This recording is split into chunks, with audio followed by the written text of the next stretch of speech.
Yeah, so now we've got half an hour with these three fabulous speakers, but also with all of you. We're not a huge group, so I am happy to sort of open up a broader discussion as well if other people have thoughts and comments on any of the questions also. So please go ahead if you want to. You can post a question that you haven't already into the chat. But if you'd like to ask your question, then you can do that as well. But so what I might do is start with some of the questions that were already posted. We'll go through those and then we can just open up for general conversation and questions. So Peter, are you still there? I might actually, you did raise a question back in Michael's presentation, and the question was, is that the basis of MMT?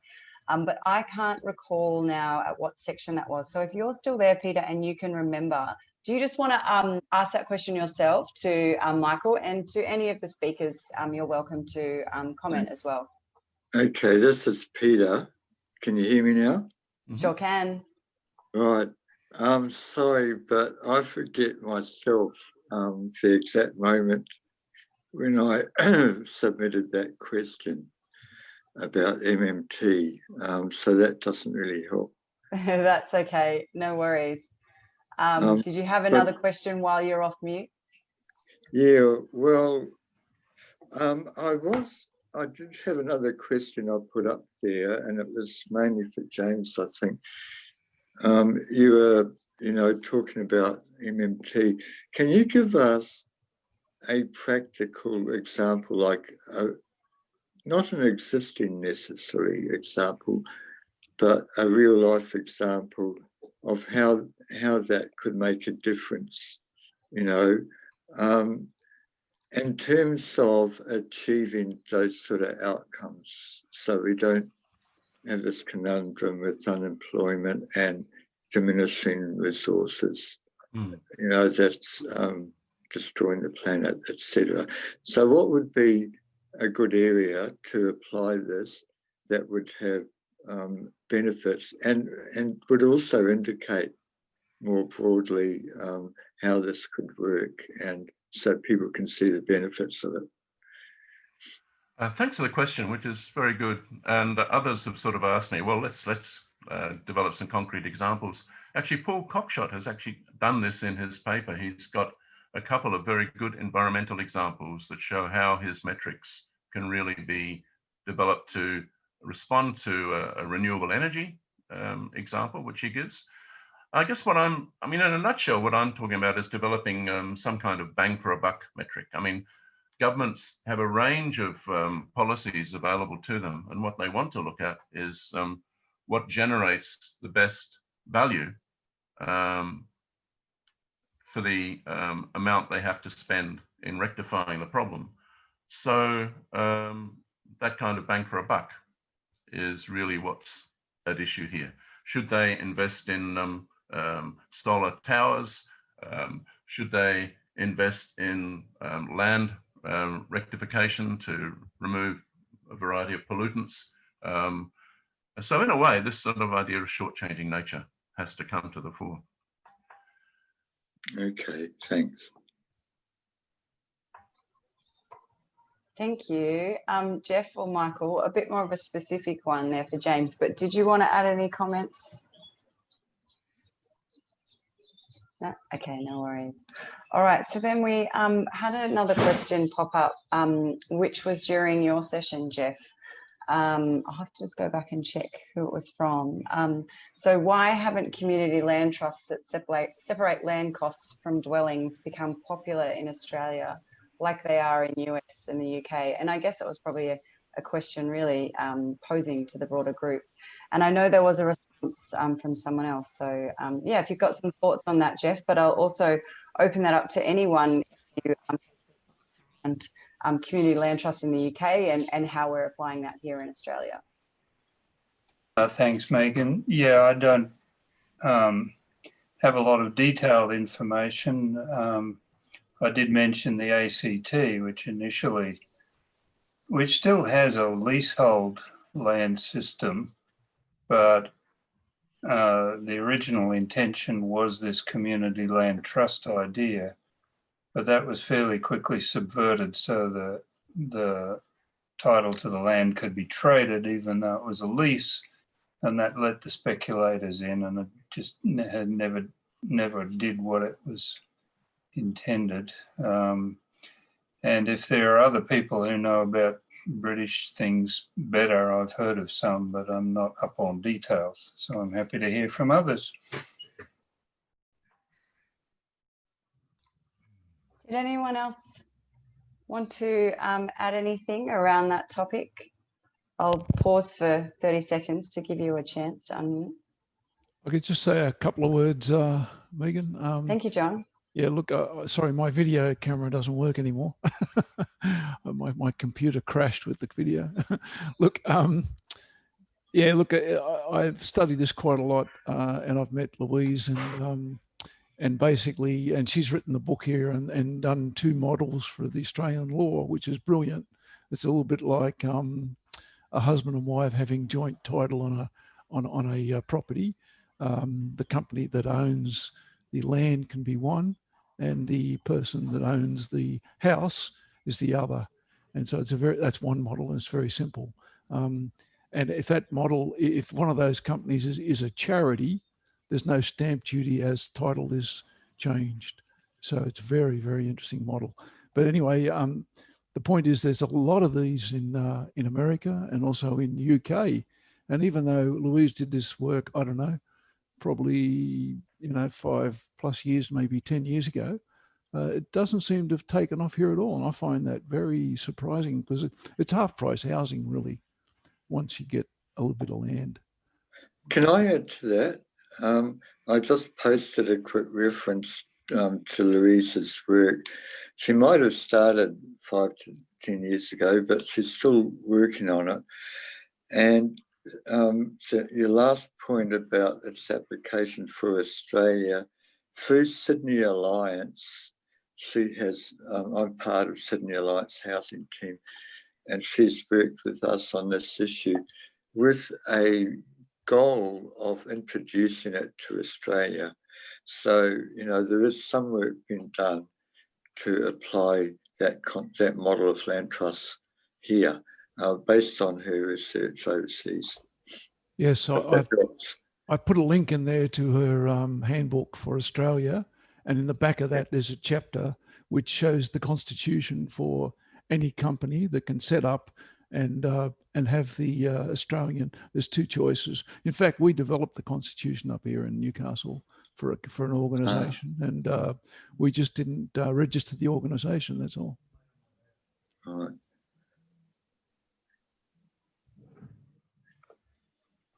Thank you. So here's a question from Kelly for James. Great question, Kelly. I too was pondering more on that. James, could you please explain again for us the difference between use value and exchange value? Sure, yeah. All right, so this is at the heart of classical political economy. And probably the best way to understand it, it might be to apply it to labour itself. So Marx says, look, there's labour which has a value in use, and labour has an exchange value. Its value in use for capitalists is that it creates products which can then be sold to realise the value that represents the time that goes into their production, which enables the industry or the firm to be reproduced. But the value in exchange is the amount of labour it takes to reproduce labour itself. So it's the historically determined wage measured in labour time. So there's a gap between the use value of labour and the exchange value that it creates. And for Marx and Ricardo, that is the source of profit, interest, and rent. So within the classical framework, the gap between use value and exchange value when applied to labour is actually the source of profit, interest, and rent. But exchange values are looking at the world through the lens of capital. Use value is looking at the world through the lens of how valuable the asset is in terms of what it might contribute to people's well-being. Yeah, thank you. Thank you, James. Kelly, if you're still there, yeah, did that help? Did you have any follow-up questions on that? It's quite technical, so it's good to kind of delve a bit deeper if you wanted.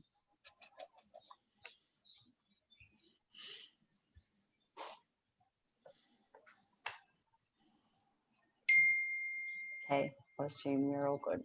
All right. So moving along, where are we up to? Joy, I'm going to read out your question, but then I'll invite you after that to unmute yourself if you want to expand on it, by all means. So Joy, and this is a question I think for all three speakers. So what I'm hearing from all three speakers is the awareness of the need for a fundamental shift in economics. Taking the words spoken by the elder at the end of Michael's talk, perhaps a look at linguistics might suggest ideas of how to build a new foundation to these.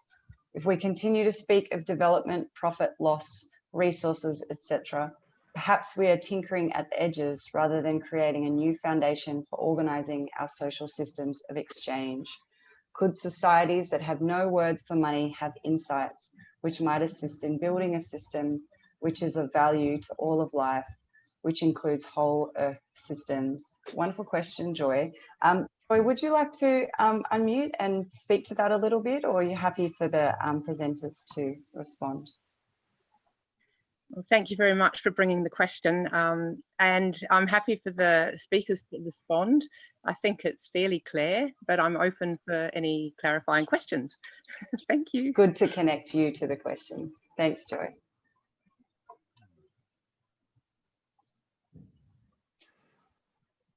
Well, I can have a go if you like. Really, it's central to what I've been doing for quite a while now. I might say I'm a scientist and I have no economics training, and that's my best qualification, I think. Pause your video.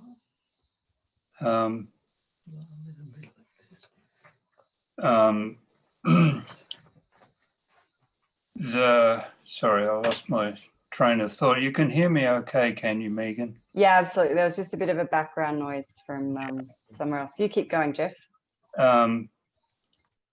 So I think our whole orientation needs to be our context in the world and on the planet. Hence, the title of my book is Economy, Society, Nature. And as it's been said, society is a subset of nature and economy is a subset of society. They really cannot be separated.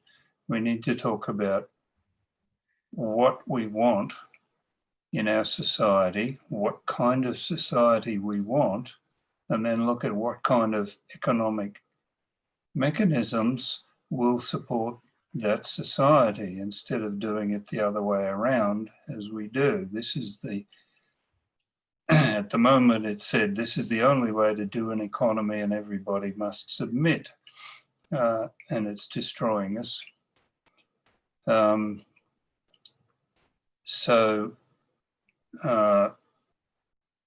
think I finished up by talking about quality of life, what you might call value, but in a very broad sense. Anything that we value in our lives, what do we want in our lives? And if we start there, then an economy is about what we do. It's not about money. At the moment, we focus a lot on money, even though economists don't know how to think about it, don't know where it comes from, and leave it out of their theories. But we talk about everything in terms of money. But an economy is what we do. So what do we want to do and what's good for us? And so, yes, it is a quite fundamental shift. I'll also mention that the concept that kicked me into thinking and writing about economies was when I came across self-organizing systems and the idea of complexity, excuse me, which includes the idea of emergence.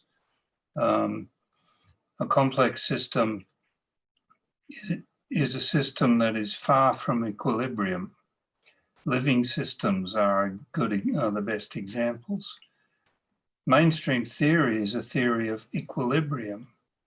Well, a system that's in equilibrium is dead. So a complex system has behaviors that are radically different from what the mainstream theory is talking about. My metaphor or analogy is it's as different as wild horses are from a rocking horse. They have a theory of a rocking horse, but we're dealing with wild horses. So yeah, we need really quite fundamental start again, build up a different framework, which is what I've been attempting to do, and one in which we talk about value as an expression of what we want. Thanks. Thank you, Can I- Jeff. can I Yeah, add to that? go for it. Yeah, I think what MMT highlights is that we need to understand the institutional practices of central banks, commercial banks, and Treasury itself to get a grasp on the macroeconomy, the mechanisms that Jeff was talking about. But the whole framework is really about public purpose. So to understand institutional practice is to better achieve public purpose. So really, that's, as Jeff says, that's where we really need to start from. What is public purpose? What do we want to achieve? And then look at the mechanisms that are available to us. Thank you, James. Michael, we're interested to hear your thoughts. I was thinking of your dream notion, and if you were to have a dream where societies had no words for money. Yeah, I'm just on what Joy was saying. I think language is very important. It's like a framework that we use to make sense of the world. You know, how we see the world through the way we describe it, and which is a fantastic thing, but it does have shortcomings. You know, because the world is much more complex than the language, and so within our language, there'll be blind spots, things that we don't see because we're so used to describing them in a particular way. And I think in economics, that's obvious. You know, this whole conference, people are coming up left, right, and centre with places where our description of the world through economics doesn't actually match up with the world itself. Yeah, so. Thank you, Michael. Look, that's a really interesting question. So this question from Joy: could societies that have no words for money have insights which might assist in building a system which is of value to all of life, which includes whole earth systems? I might pause for a moment and see, is there anyone else on the call in the room with us that wanted to share some thoughts on that question?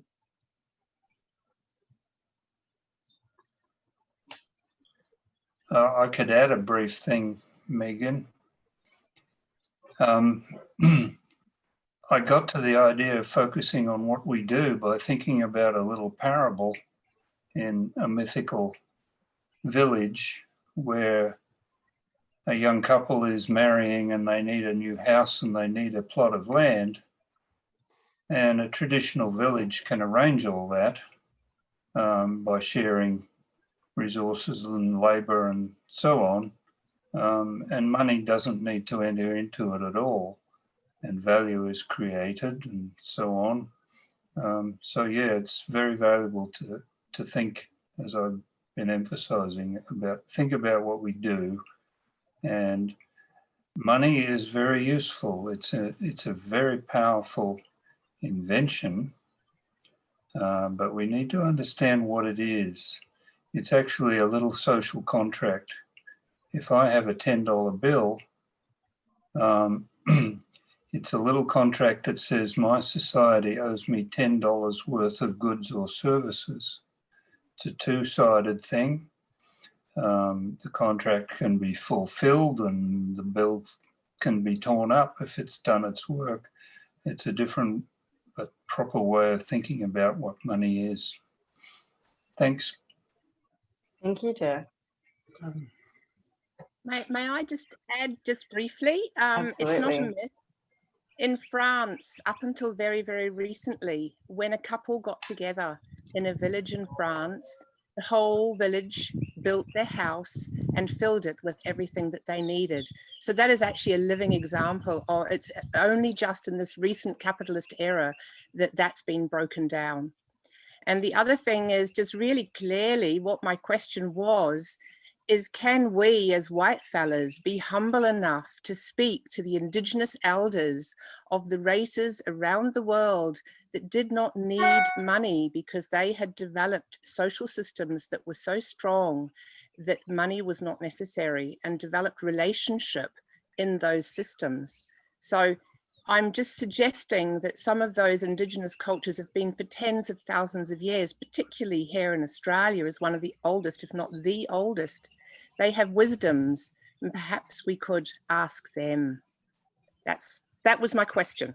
Thank you very much, though, for your answers. That was really enlightening. Beautiful. Thank you, Joy. So I've got a great question here from Kelly. So, and this is for all speakers. I'm interested in what each speaker would prioritise if they could directly influence our federal politicians. Would they focus on changing spending priorities or the rules and regulations controlling financial activity, or perhaps dismantle or recreate financial institutions? And she asked if you can, specific examples. Kelly, did you want to add anything to your question?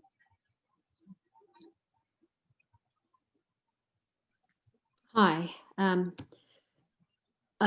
happy for the speakers to interpret that question in any way that they find interesting. Just by way of context, when I was asking it, I spent a lot of my time with students. I've just been back to uni later in life and studying full-time at the undergraduate level, and I find myself surrounded by young people feeling very concerned and a sense of urgency about the challenges that society faces and that the planet faces, recognising that a lot of structures need to be completely dismantled and rebuilt for a fairer society, but also feeling like something needs to be done straight away. And if we can only rely on our leaders to start making immediate steps, that will give us time for the longer journey to happen. So I guess when I ask the question, I'm thinking, what could be done right now with the leaders that we have now? And if you could influence those leaders, what would be the first thing that comes to mind that you would be urging those leaders to do? Who would like to respond first? Thank you, Kerry. I called you Kelly, I apologise. Go for it, Michael. Look, there's lots of things I'd love to influence on their, their priorities, but I don't know if they'd listen to me because they'd... Give it a go. We'll listen now. No. That's what I was saying. But what this whole session's about, MMT. I think MMT offers an opening where government priorities can stop being about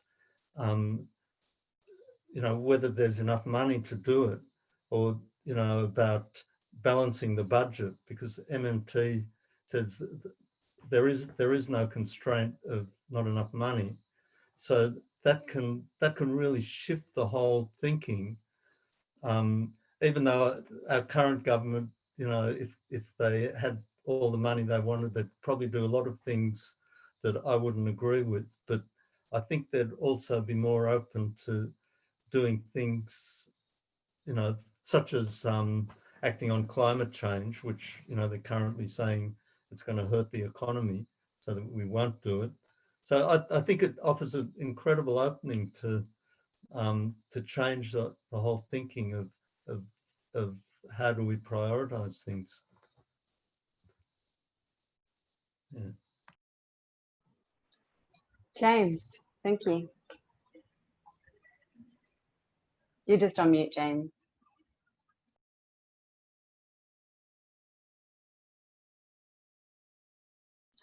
Oh, James, are you speaking? You're still on mute. Yeah, I don't know if people saw Frank Stilwell this morning talking about the Green New Deal, but I think in terms of policy, I think a just transition framed by the kinds of policy instruments that are embraced by the Green New Deal would be my number one priority. I mean, we abandoned full employment in this country in 1975 with the Bill Hayden budget.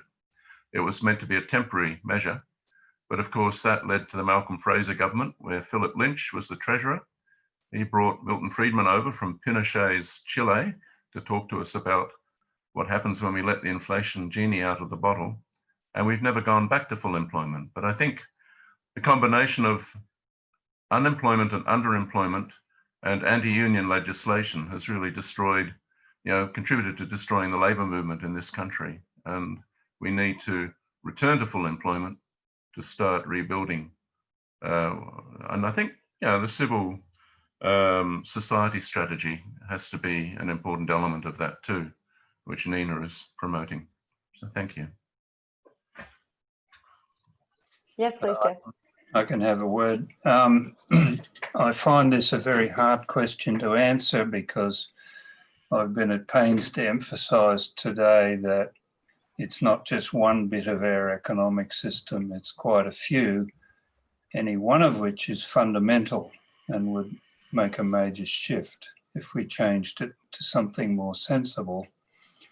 But I guess I'll agree, MMT has been getting a lot of publicity. It's finally broken through. Even mainstream commentators talk about it. Some of them even understand it, not all of them. And it does kind of break things open, and it allows, as James was just saying, for governing for full employment, for example, and that could be a major shift in demonstrating that an economy can support people instead of exploiting them.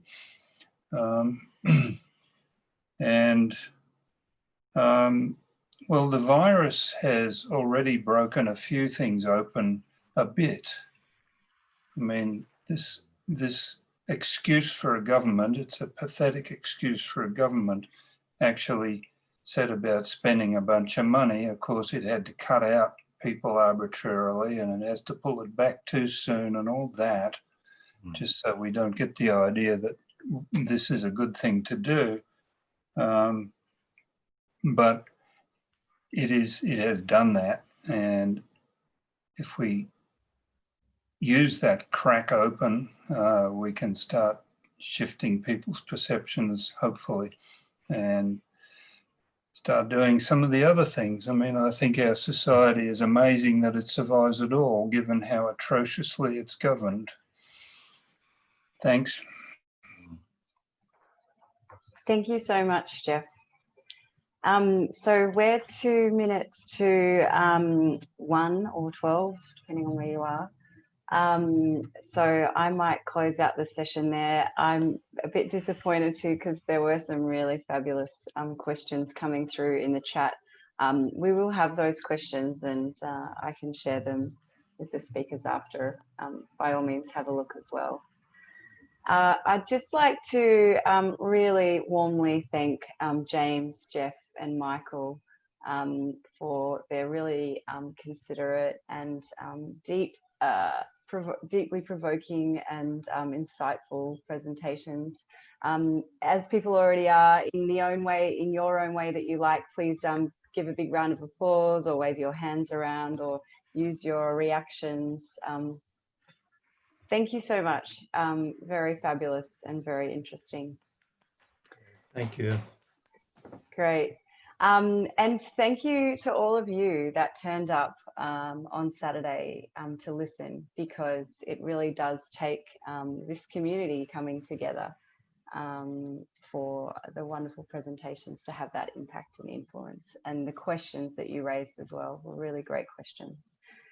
So we're all heading off to a lunch break now. Hopefully some of you can join us after. I'm just quickly pulling up my program. So after lunch, we have another concurrent session. So they're all about generally under this theme of rethinking enterprises. So we've got sort of rethinking the enterprise model. We've got a session around looking at cooperatives. We've got a session looking around like actual economic kind of mechanisms for communities so that they can access it, or that mechanisms can exit to community. And then also around some organisations working in the space and how they're looking at engagement, impact and trust. And then coming up after that will be a really interesting plenary session around reinventing work for a regenerative economy. You'll see James again there as well, with a slightly different focus at that time. And then this evening, there's going to be an evening event which really gets to the heart of individual and personal value and what we have to offer, and very much in terms of the sharing economy. It's going to be hugely interactive, and I think offers a wonderful opportunity for personal development and insight, but also a wonderful opportunity to keep building this great network that we're building at NENA, because you'll be invited to share what you have to offer with this community and what you need from this community. And having participated in them, I know that there will be at least 20 to 30 to maybe even 40 connections where people can find that offer and that need just within this community if we get a few people turning up. So thank you so much, and I'll see you a bit later.